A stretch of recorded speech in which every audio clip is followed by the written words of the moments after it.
Are you okay? Does anyone need? I do need, thank you. I have, hot off the press. Ooh, I love when it's so warm, that's fine. Sit on your arms, warm yourself up. I will. I'm gonna paper myself, absolutely. I was complaining about how it's cold in here. You can actually wear. You can make it. And good for you. Sorry. I'm not here. So, but you know, yeah, no, my office gets really warm. I have a sunroof, I have windows. Thanks, you're on. It's just sort of the end of the building where the AC unit just doesn't. And my room is always like 10 degrees warm and everybody else, and I'm acclimated to. So, we are going live. We've had a bit of a delay getting started, but we're ready. Everybody's ready? No, we are. Okay.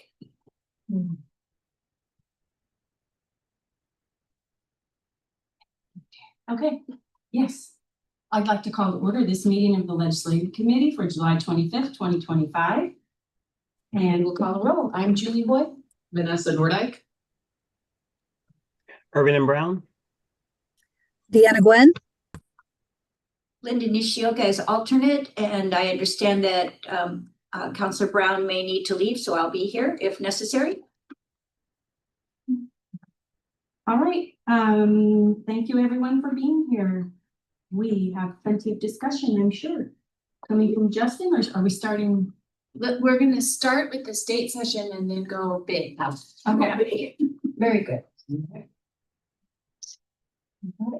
Well, thanks, Madam Mayor, members of council, staff, good to see everybody.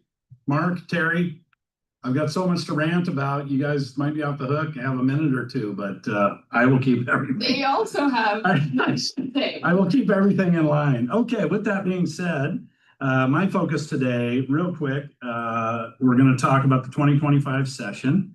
Then we're going to have a pretty good discussion around funding. We're going to talk about the past, what we've been able to accomplish in terms of a timeline. We're going to talk about currently what we're working on, and then we're going to talk about future steps. No point in sitting around crying about things. We're going to roll up our sleeves and get back to work. And then finally, I'm going to touch a little bit on leadership and talk about the Salem delegation. As everybody can see here, you don't have this yet, but all of council will be getting this. All of staff will have the, do they already have the draft? You already have a draft. You'll be getting a final. Again, this session's over with, but everything is housed here. Everything that we looked at, everything that's in there, staff positions are in there. It's good to archive all that because as everybody knows, these bills will come up time and time again. We can also get a sense on what our delegation's working on and an overall picture of the legislature from these reports. They're also really good for sleeping at night too, if you want to fall asleep real quick.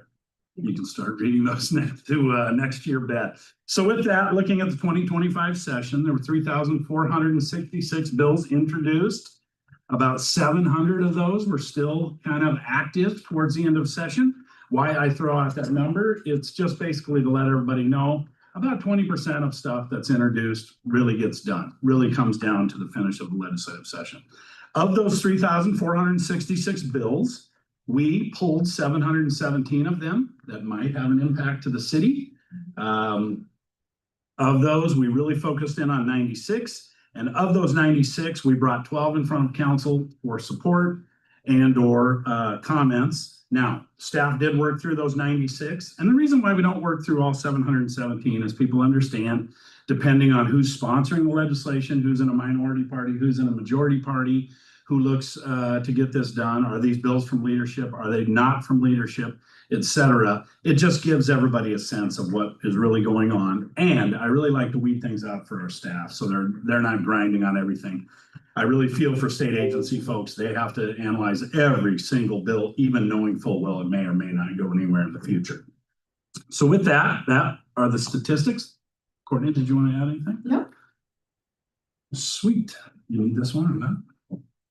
So with that, looking at funding, and I think as everybody knows, in my 8 years or whatever, I've been representing the city in my 30 years in the building, we've really taken a strong stance on funding and looking what we can get out of the legislature when they are around. As everybody knows, we had Senate President Courtney for a lot of years in that role. We had Jackie Winters as the minority leader with Senator Courtney. So we had really strong leadership when it came to Salem. and when it came to getting things done. That's why we're very proud of what we've done in the past. And in looking at what we did over these past 7 years, we were able to pull a little over 70 million out of the legislature collectively. That's great. And people remember what some of those projects were. Again, 250 grand for our sobering center. That was a huge thing from Senator Winters. Then in the 2019 session, we got the $20 million to deal with the algal blooms in our water system to make sure that was safe, so we didn't have any of these shutdowns. Salem Peace Mosaic for 100 grand in 2019. Liberty House, the amphitheater for $1 million. The Y for $1 million. Aviation Facility Emergency Enhancement for $350,000. Senate Bill 10, if Eunice is on, she remembers that was the Senate President's bill dealing with urban growth boundaries. We actually killed that bill. So that's a policy bill we were able to do good work on. 2020, nothing got done. Only 3 bills passed, and there was a partisan walkout. Then in 2021, we got $5 million directly for a navigation center. We then got the police body cameras for $816,000.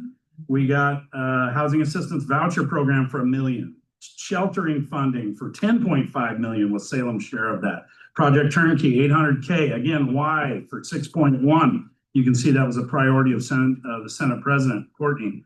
Hope and Safety, 7.6. Vietnam War Memorial on the Capitol grounds. Moving on to 22, we got gap funding for the Navigation Center to the tune of almost $2 million. If everybody remembers, we got gap funding for Uquina Hall, $1.5 million. More unsheltered community support funding for $2.5 million. We got the trash and sanitation support funding for about $750,000. Airport upgrades again for about $500,000. Mid-Willamette Valley Action Community Agency Shelter Services, almost $1 million. Arches did very well in 22 and 23 as well. So where we start to see the drop off, why this is important, we're not going to sit here and cry over spilled milk, and I'll certainly take as much as the blame as anybody for not getting the funding this session. That being said, I want everybody to know the work we've done, and not everything happens every session. Now, I also will comment here a little bit on leadership in the future, but in 24 and 25, we have not been able to secure the funding that we want. Now, that being said, I've had issues in the past where I haven't been successful. I don't know if anybody in this room was around when I was the last hearing of the 2005 session at 2:35 in the morning for an $18 million funding package that we had the votes for that just got gavelled out and didn't make it. But why I bring that up and why I mention that at this meeting is we were able to go back in the short session and get that funding ultimately for Portland Public Schools. I think we can do that here. I've had conversations with the governor's office. Again, these priorities are on everybody's radar screen, especially our own delegation. Mayor and I have those meetings early in session to talk about that. Second, in my representation in the past of Defenders of Wildlife, it actually took 3 legislative sessions to get a conservation easement bill passed. That was very important to that client, but I want to point out, sometimes it takes multiple sessions and multiple opportunities to do this. So I'm encouraged that when we keep moving forward, we will have those opportunities to get that funding done.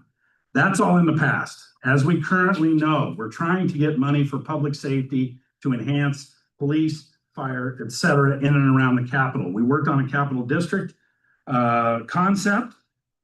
I liked that concept because it didn't really require going in and moving a mountain within Ways and Means, but it did require just an amendment to some language. We didn't get there that session. That's a $7 million ask.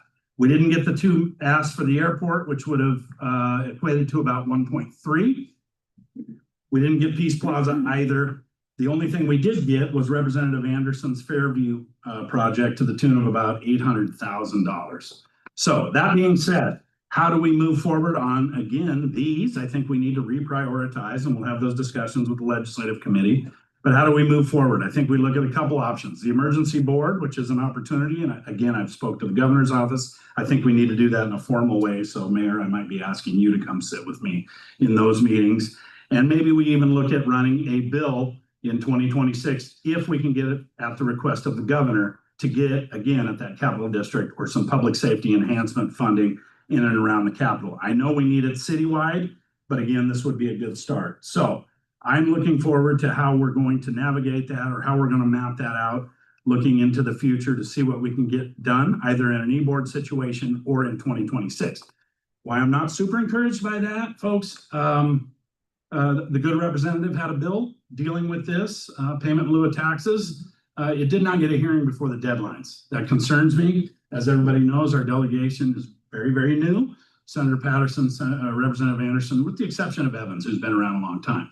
But that's discouraging, right? Not even getting a hearing before the deadlines. So what was our strategy? It wasn't so much an internal caucus strategy. It was a leadership strategy. So we focused heavily on leadership, the speaker, the majority leader in the House, the Senate president, the Senate majority leader. We focused on them. We made sure that they were aware of what was going on and made sure they understood the need for public safety and what Salem is facing in terms of a city and revenue loss. So we tried that. That didn't come to fruition. That doesn't mean we're going to stop trying that. So unfortunately, again, I'll take most all of that blame, but at some point between the conversations, the education piece, the advocacy with leadership, and our own internal delegation within the caucus, where I can't be, right, as a lobbyist, we're still not getting that done. And I know that's frustrating. I know that's frustrating for all of us. But again, I'm encouraged. The longer our delegation builds tenure, the better off we will be. And if we keep ringing that bell and keep amplifying this and putting it on our electeds' radar screens, I hope we can get to that point in the near future, because we certainly need it. One final note to look at some statistics of how our delegation did in terms of the legislative session. And again, we just point these out, and these are just kind of rough numbers, but I want everybody to have a sense. We talked about 20% of bills still being in play or actually getting, still being active at the end of session. If we look at our own delegation, let's look at the House. Representative Anderson had 58 measures that he was a chief sponsor of or co-chief sponsor of. 10 of those got passed. So his record would be 17%, which is actually not too bad for this legislative session, especially when you compare it to the 20%. Representative Deal in the minority party, about 8%, Evans 4%. And we can chuckle a little bit, but you guys realize he introduced like 300-400 measures. So 329 measures, 12 of those got across the finish line. Mannix did about 7%, 67 measures introduced, 5 across the finish line. Representative Munoz, 19 measures, 1 got across the finish line. Senator Patterson, 101 measures, 18 got across, that's about 18%. Thatcher introduced 14 things, 2 got across, 14%, and Girard, 55 and got 4 across for about 7%. So those are just high level viewing how everybody did in this legislative session. And again, we will take the blame for not getting this funding done, but we need to work really hard with our delegation to make sure that the bell they're ringing is the same one that we're ringing in terms of priorities. So with that, that's funding, past, present, future. Any questions on that? Yes, I have some questions. Thank you, by the way. It's hard to not feel like we're beating our head against the wall over this capital improvement district, capital safety district, payment in lieu of taxes. This is not the first year we've tried. Historically, when did we first approach the legislature with some sort of funding request to cover the public safety services for that area? Yeah, go ahead, Cory. When we just moved, Mhm. I was the recipient of some historical documents, including a 1981 pitch. Wow, no kidding. Yes, but in our current history, the one that we can all remember. Yeah, probably 22 was our first bringing it up. Maybe 22, 23 was the first kind of, as an idea, the first official run. And as I talk about leadership, Counselor, you mentioned Rayfield and the current AG. As speaker, he worked very hard to get us some revenues. It was his idea for the safety in terms of giving up State Street for a couple $1 million or $3 million, which we offered. Lane. A lane that we're giving up on State Street. That was part of his thoughts when they were doing the reconstruction over there, which they're still doing. Yeah. Through Brett Haynes, through legislative administration. How can we make this safer? The Court Street side is safe with its natural buffer, but boy, the State Street side is not. So how do we do that? It was Rayfield's idea to, hey, what can we do to get some funding to Salem? I've always been appreciative of that. Again, we didn't get the funding for payment in lieu of taxes that we wanted, but there were solutions. That was leadership actually working with the city saying, hey, what can we do to figure out a solution to get to the end result, which is more money? And again, we're not the only city facing this, right? But we're also not the only city with property off the rolls, Yes, right? There's 6 other cities above us. Oh, yeah. So Mhm. why I make that distinction about leadership, because I think having somebody with more experience in that role was able to say, I understand what's going on. I'm in Salem every day working on this. We need to make sure this is safe. We just didn't get that this time. Mhm. I was also frustrated in 2023 when a private university got $3 million of funding to put turf on a field. Now, that'll benefit the Salem Kaiser School District. And I went through it, when I was in high school, you'd get a ton of rainouts in those first few months of the season, and then you'd be playing 4 days a week. Mhm. And some days you just couldn't play because it was wet, right? Yeah, With right. this new turf field, great for the school district. But we see the Marionberries playing at Chemeketa Mhm. Yeah. 3 years after the fact. Yeah. We see the $8 million that was appropriated to Eugene. They turned that down $8 Where- million for what? for a stadium in Eugene. Oh, okay. The city or the county turned that down. So where'd that $11 million go? That's the difference in leadership and the difference in priorities that I think I, along with a lot of my colleagues and other municipalities and other folks within this game, get really frustrated with. So I just wanted to bring that up because I think there are differences in leadership. Obviously, there's difference when you live in the city as the same city as the Senate president or even the minority leader with Jackie Winters. So that's where some of us have really felt this frustration. I will say, I'm just surprised that after people broke into the Capitol building and bear maced our police officers, I would have thought that would have been a compelling example. And we already have the agreements with our water system and our sewer system and our fire. So, Mhm. I mean, that's why every part of this made sense. Yeah. But again, at the end of the day, I don't know if it was the priorities of Mhm. legislative leadership. Now, the other thing and the other elephant in the room, why they're coming back to a special session, Mhm. there was no transportation funding either. Mhm. Sure. And they left 2 days early. Yeah. You can imagine the frustration in the middle office, the Mhm. governor's office and the administration.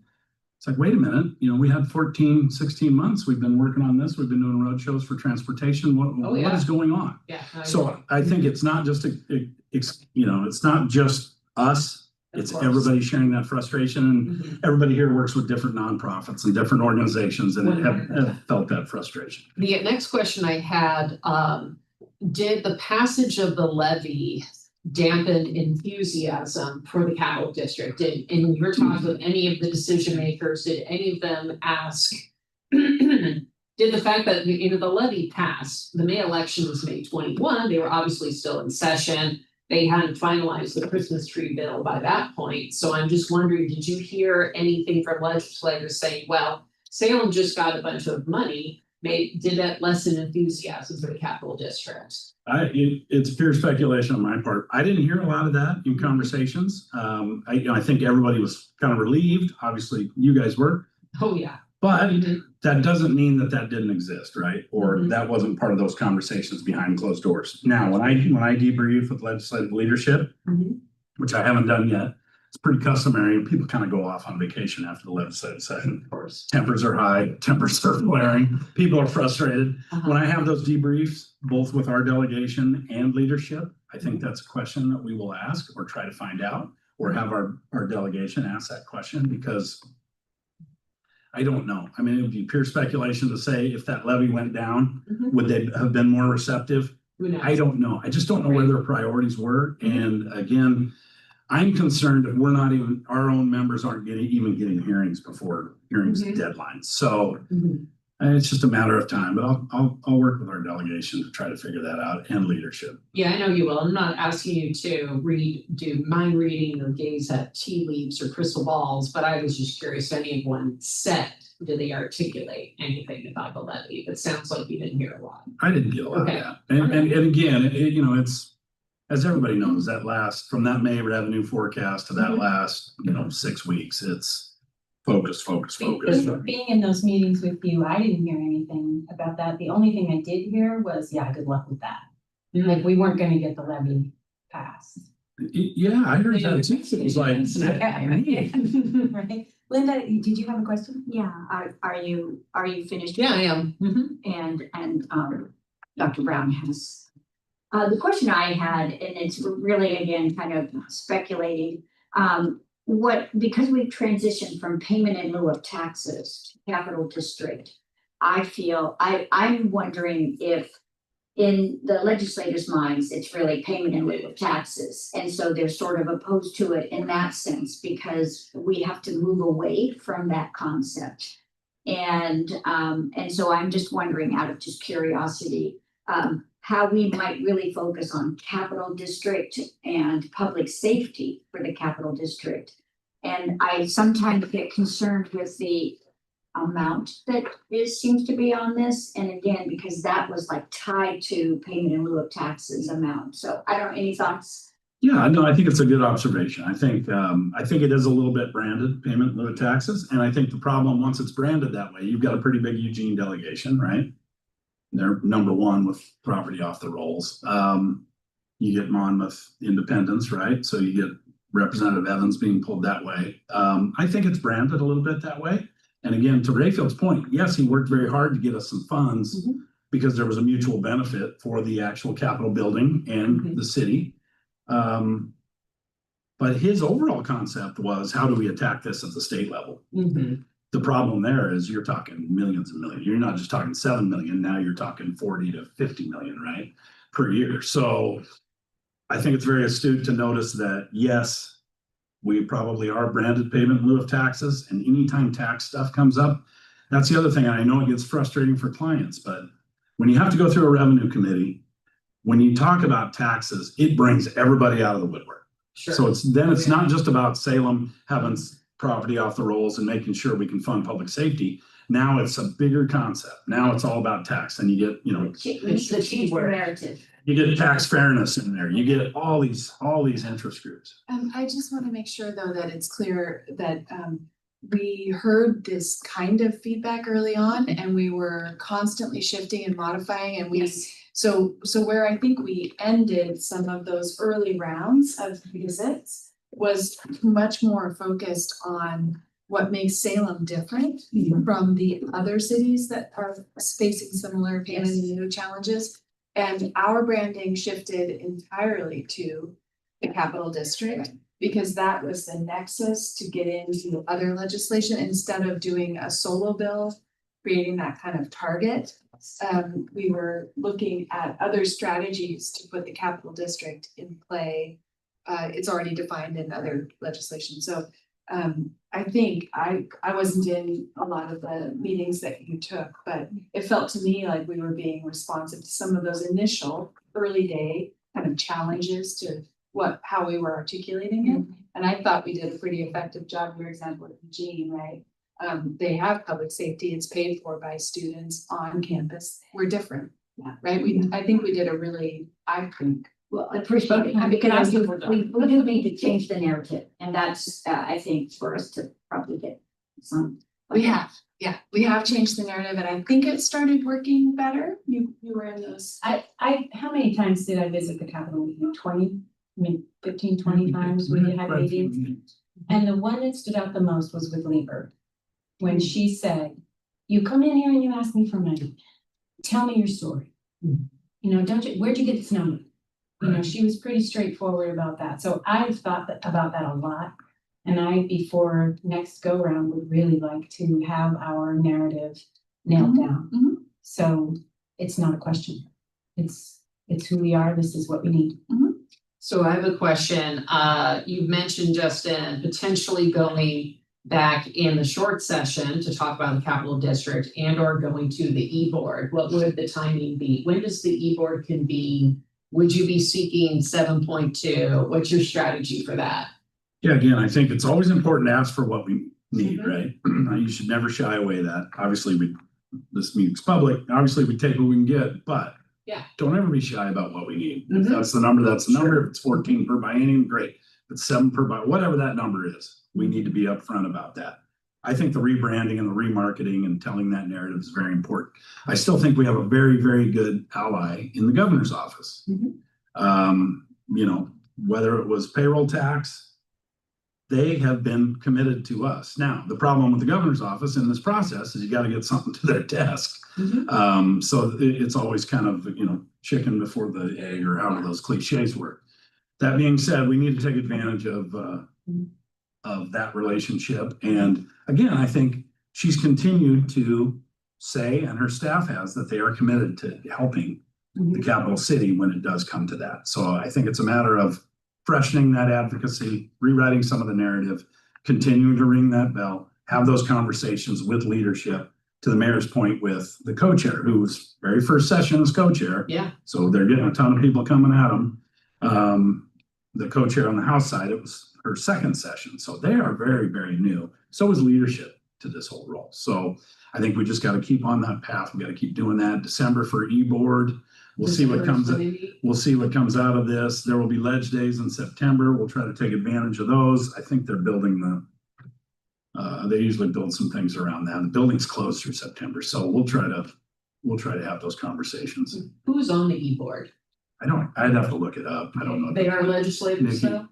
Yes, Okay, I mean, I've I don't spend heard much of time in the- e-board. Yeah, I've heard And- of the e-board a lot, but as a mythical thing that, when I was at a state agency, there were times when our own leadership team was talking about, well, we are running short on funds, because imagine trying to forecast your litigation budget 2 years in advance. You have no idea who's going to sue you for how much and whether the juries will give them what they want. So it was a struggle to forecast as a Department of Justice.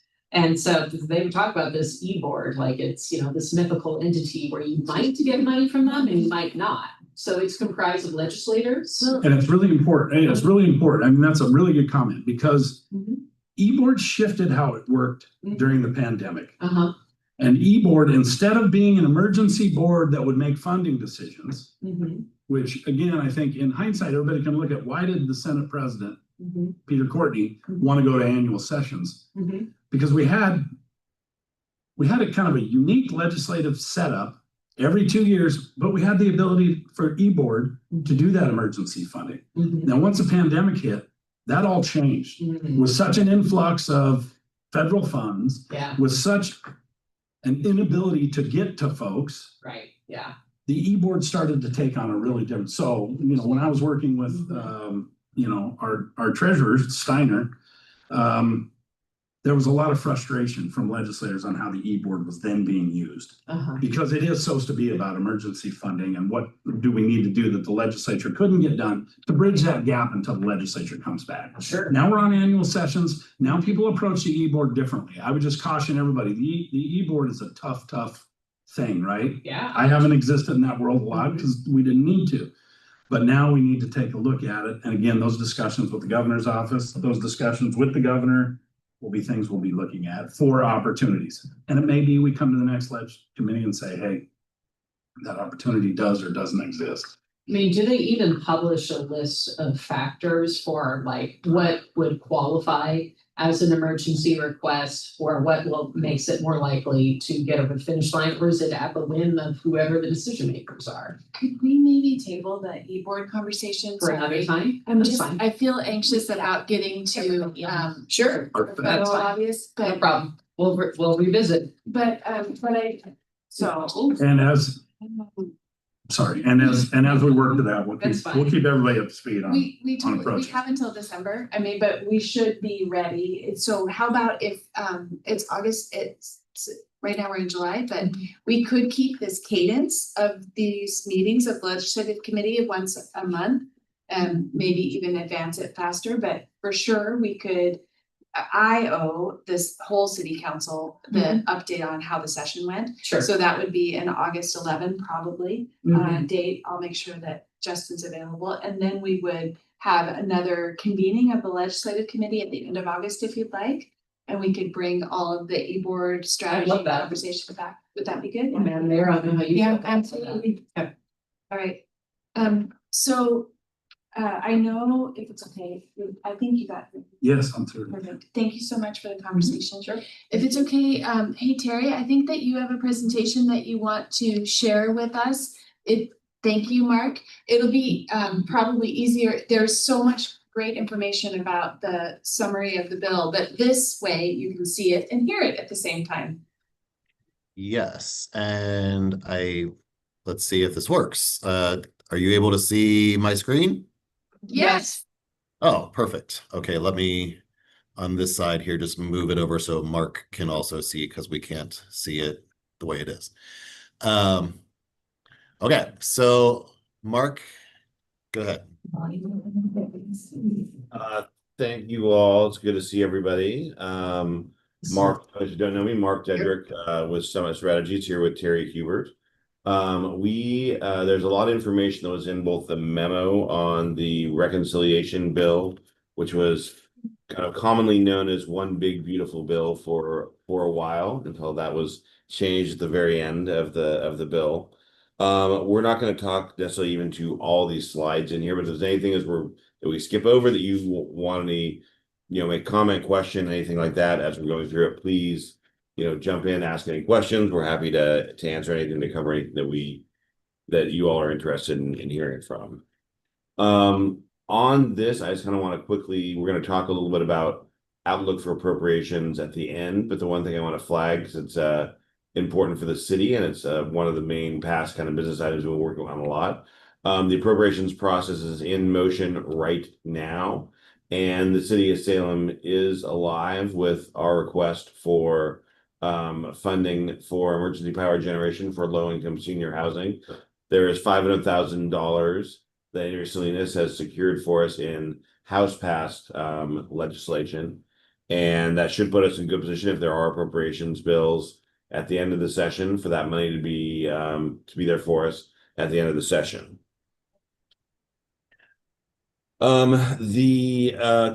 The big kind of thing that's been dominating time for the last month, basically here or so, in Congress has been the reconciliation bill, or the one big beautiful bill, which is a very large piece of legislation with a lot of spending and tax implication that implements a lot of the president's agenda for this first year of his term. They went through this reconciliation process because it allows you to actually pass legislation in the Senate with only 50 votes plus one, so a bare majority, as opposed to having to go through to break a filibuster or to need 60 votes or to do something like that. This bill was signed into law earlier this month. It was there are very narrow margins, or very narrow majorities on both the House and the Senate side right now, and so there was a lot of skepticism whether they were actually going to turn this into law and actually get something passed. But we're able to get victories in both the House and the Senate, have the bill signed into law on July 4th. And of the Salem delegation, everyone voted no. Merkley and White in the Senate, Salinas and Bynum, not exactly City of Salem, but comes very, very close there. Were both no votes on that, as were the rest of the Democratic House members in the Oregon delegation. Cliff Bentz was the lone yes vote in the Oregon delegation as a whole. I'll skip the next one. There are lots and lots of provisions. This is a massive bill, so we're just having the very highlights here. Under EPA, most of what was established under the Biden administration, the IRA, the Inflation Reduction Act, has been really wiped out.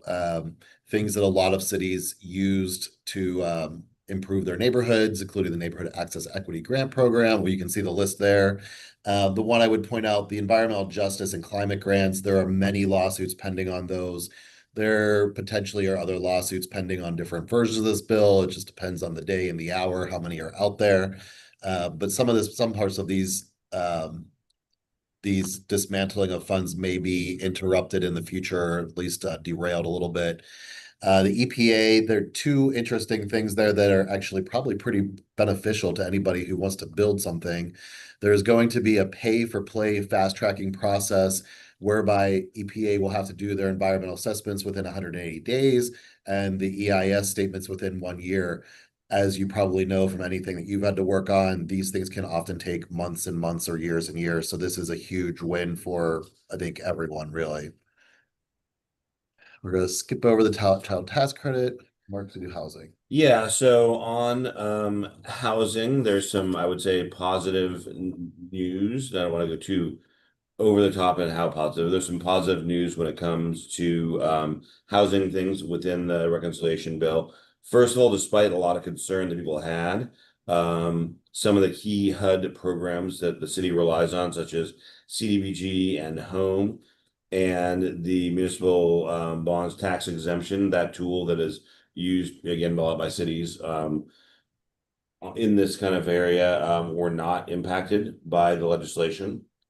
And there then were some extensions and kind of expansions of both the low-income housing tax credit and the new markets tax credits as well, to help out with private investment and development in cities. And related to that, I would just add there on this slide that these were all major priorities for the Conference of Mayors and big wins Yeah. for cities in general. yeah, Good call. Opportunity zones were also a big item for the mayors and cities. It has been a useful tool for a lot of different cities. I frankly don't know how much it's been used in Salem. However, each state will now have the opportunity to redesignate opportunity zones every 10 years, and the next opportunity will be next July. I would point out that the way that this was done originally, when this went into effect in 2017 or 2018, 2017, I believe, it was like a month-long process. It was so fast, where states were required to designate census tracts, and it came and went, and a lot of people didn't understand what the impact could be. Some people I know from working on different projects that some places they didn't put the right census tracts in, or they put the neighboring one in by accident, and people were locked out and not able to use these credits. So I would say take the information that's available of what we know will be eligible census tracts and start thinking about how that matches up with where the city wants to see development in the future, so that you're ready for this process come next July, when the governor is going to be asked to designate new tracts, and you'll be able to go to them and say, these are the ones we want. Yeah, I would definitely echo what Terry said there, and trying to make sure if it's a tool that you're interested in using, or you think it would be beneficial, to make sure you're following that closely and make sure you are involved. Medicaid and SNAP are both important and big projects, but I don't know that they really impact the city in ways that you're super interested. We can come back to them if you want. And then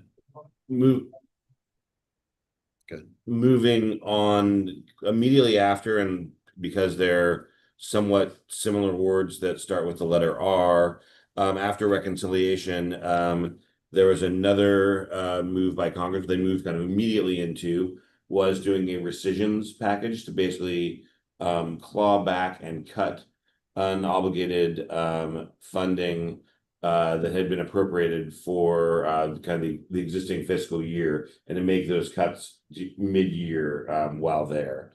And mostly this does not deal with programs that directly affect the city of Salem, but people are talking about reconciliation and rescissions kind of almost interchangeably a lot of times as we're going through this process. And it was, again, kind of a big and relatively unusual deal. This isn't a process that's usually used. But the cuts in that were predominantly focused on, or the biggest things people were really focused on, were cuts to foreign aid and cuts to public broadcasting. And then just to kind of close, and definitely welcome any questions or anything like that. It's been a weird year, even by first years in new administrations kind of standard. Those years always have their own unique vibe, as you get the feel of what the new administration's priorities are and what they're going to work on. This has been very different, in part because you started the year by finishing up the budget for the fiscal year from the year before, which took a lot of time and effort. There then was an immediate kind of shift to doing a reconciliation bill, which took, again, kind of all the oxygen out of the room in terms of what Congress is working on, followed by the rescission package, which is just a series of things that we're really just kind of monopolizing everyone's time, bandwidth, effort, all of that kind of out here. And that's left a lot of kind of the regular order things of Congress, how they normally do things, well behind where we would normally be in a normal year in session here. And that includes what everyone is very focused on right now, which are the FY 2026 appropriations bills, which are the funding bills to fund the entire government. Normally, they would have happened in the House in May, and they would have happened in the Senate in like June and July kind of period, so they could then be conferenced, late July and into through the August recess to finish up before the end of the fiscal year at the end of September. We're instead only partway through. Both the House and the Senate, first of all, are moving at the same time, which is rare, and we're only partway through moving the bills. Some of the more contentious bills there, such as labor, HHS, education, and like State Department, foreign ops, bills of that nature. They're not even moving them in out of committee because they don't really know what's going to happen and whether they have the votes on to move them through. Not much has passed the House in general. They've gotten some stuff through the Senate, and they've gotten some stuff through the committee in House, but those are in motion right now and are one of the things that they're really going to continue to be a focus even after the August recess. And it's complicated by the rescission package that recently passed because it's created a significant amount of distrust amongst the parties on the Hill and the administration.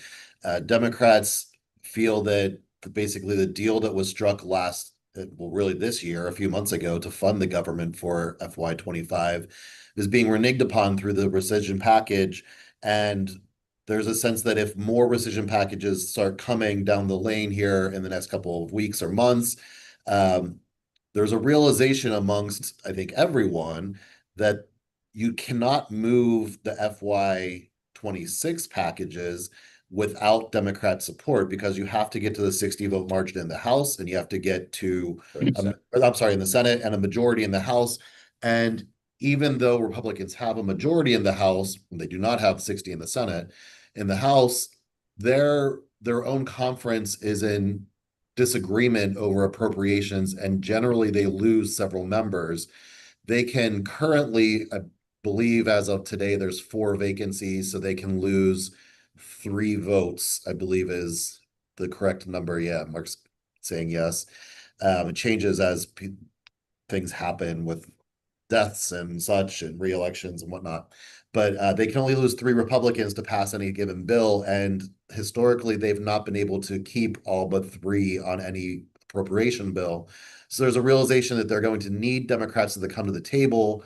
And Democrats are kind of feeling like, why should we cooperate when you're just going to go and push through a rescission package later by simple majority without us having an ability to impact it? So the road ahead is very stormy and unclear. Yeah, and there has been talk from the administration and leadership in both on the Republican side in both the House and the Senate about a series of rescission packages over the next couple of years, and that, like Terry said, has really kind of muddied the waters on what might be possible and how much Democrats are going to be willing to work with Republicans in order to pass their bills. And just to be clear, rescission packages are exceedingly rare. The last time it was utilized successfully was in 2000 when Bill Clinton was president. So it's not a typical and normal thing. Exactly. And surface and water are both on the table. They're coming up. Timing is very uncertain. Certainly not this calendar year, but hopefully this Congress. So within the next year and a half. Although we'll say on water infrastructure, they'll probably get that. Yeah, there are 2 different kind of water infrastructure bills. There's the state revolving fund reauthorization, and then there's the Water Infrastructure Development Act, which are separate although related bills. Yeah, those are moving, and a lot of it again comes down to whether I think the Transportation Committee is one of the few kind of vestiges of bipartisanship that is remaining in Congress right now.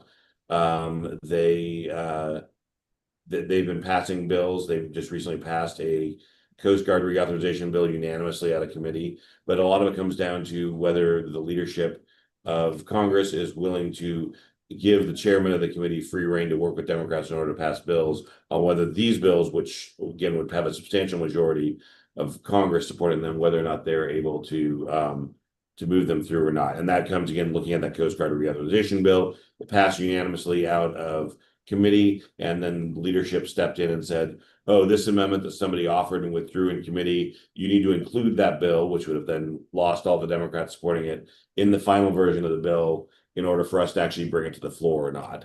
So these are things that I think should be able to be passed. But there are still some hurdles there on whether they're going to be willing to kind of take that step bill and move in a bipartisan way in order to move legislation or not. You guys should totally make your own podcast because this is so stimulating. I'm really glad that we've been able to get this update from you. Does anyone here have any questions about, yeah? Yeah, I do actually. Historically, we received a little bit of federal funding for our first responders, specifically our police department. I didn't see any, was federal funding for first responders impacted one way? Was that involved in the big beautiful bill? And if so, how did it affect us? And I'd also like to hear from our, I don't know if we currently have federally funded positions. I know in the past we have received a grant through Congresswoman Salinas in 2023 and just doing a little bit of Googling. But the reason why I'm asking this is that every administration has different priorities. Certainly the Biden administration and the Trump administration have different priorities. And so I was just wondering, no matter who is in the executive branch, how can we align the things we need for our city with the things they're willing to fund, right? And some years it might be trees and electric vehicle charging, and other years it may be something else. So I'm always wanting to know, where can we work with the priorities of the federal administration? No, that's 100% our goal always, is to take your priorities as a city and align them with the priorities for the administration and align them with the priorities for our delegation to kind of maximize your chances. And that 100% things we're pursuing under Biden, a lot of it, the terminology will be changing in this year, and sometimes the actual projects we were going after will definitely kind of change on that. When it comes to law enforcement specifically, that wasn't anything that was really kind of affected significantly in the big beautiful bill. There is stuff that was in there, kind of law enforcement adjacent, with regards to increase in funding for like border patrol. ICE was the big one, and it's not really impacting local law enforcement, it's the national level. There may have been some provisions in there about like cooperation with ICE and stuff, but they're bigger issues that are being fought out by like the state of California and stuff. So exactly, yeah, not for you to worry about. It wasn't something that there was anything big in that, and then it wasn't anything that also was impacted by the rescission bill either. Okay. And in your packet, there is a summary of, we updated all the federal grant resources. Right. Just because that had been a big question a couple of months ago, and so we wanted to be responsive. So staff have updated that a little bit to give you more background. And I was so embarrassed by the number of follow-ups I was sending out that I did not update the information from SHA and the airport, but we can do that verbally. DC Epkes, would you like to add anything about our reliance on federal dollars for law enforcement? We've changed our strategy a bit. Yeah, the only personnel we usually get for federal funding is going to be our community service officers. That's through the DOJ COPS grant.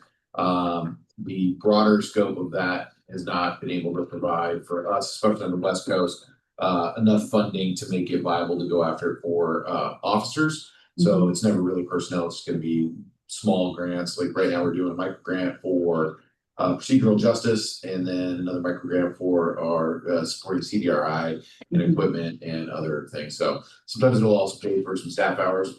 But as far as actual personnel, federal grants really never come through on that. And I know previously we've gone out and met with the COPS office as well to try and see, and also propose to say, hey, look, dollar amounts that are available in that are really, really outdated. It's basically like 75% of an officer from for 3 years, and it ends up being like $125,000. So we're like that.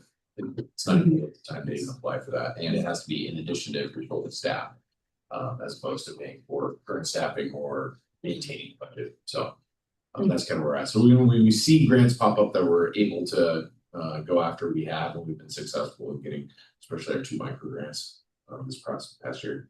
While we're on the subject of grants for police, Justin mentioned earlier the state grant that we received to get the body camera program going. I remember that, we were all excited about that. Have we fully expended that grant by now, and will we see more money in the future to continue our funding our body camera program? That I believe that was a one-time grant. Yeah, to that get was us up and running. capital. It was capital only.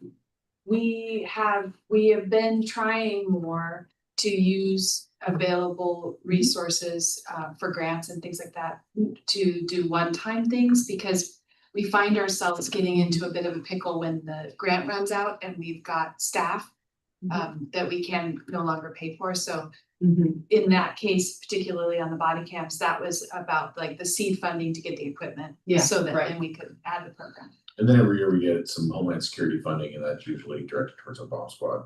Okay. And other ways that we are able to get things through OEM or in that way, but it's usually gonna be capital or equipment. Thank you. Yeah, I'm nervous about that. Sorry, guys, did you have anything else you wanted to address? Does anyone else have any questions for Terry and Mark?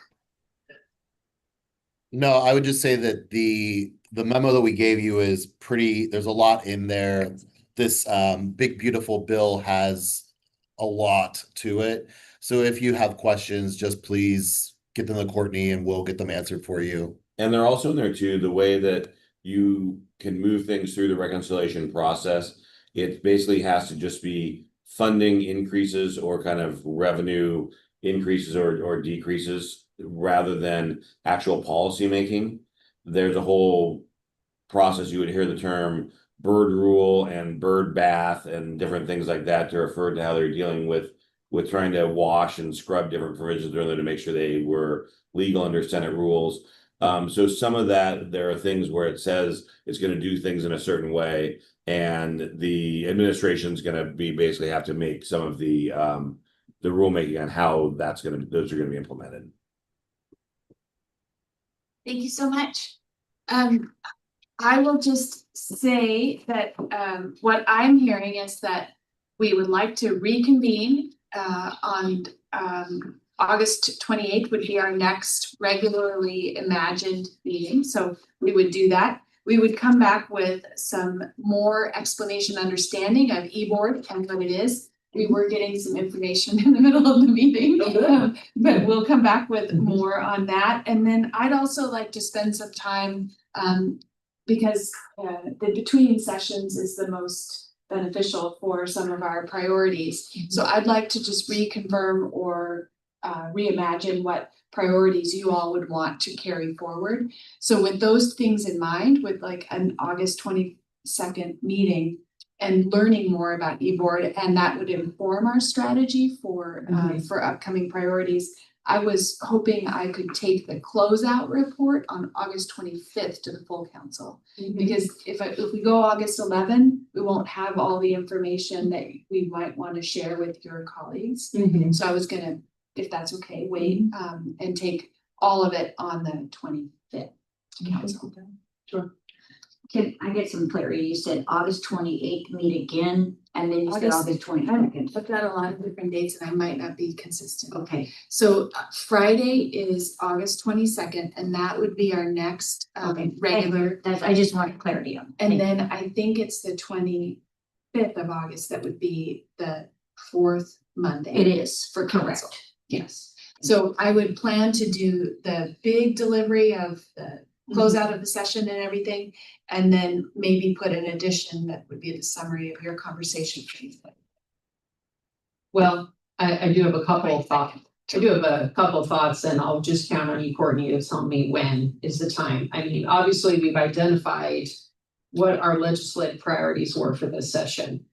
And I know in a recent council meeting, the idea of the co-response model resurfaced as it concerns about how we would fund it.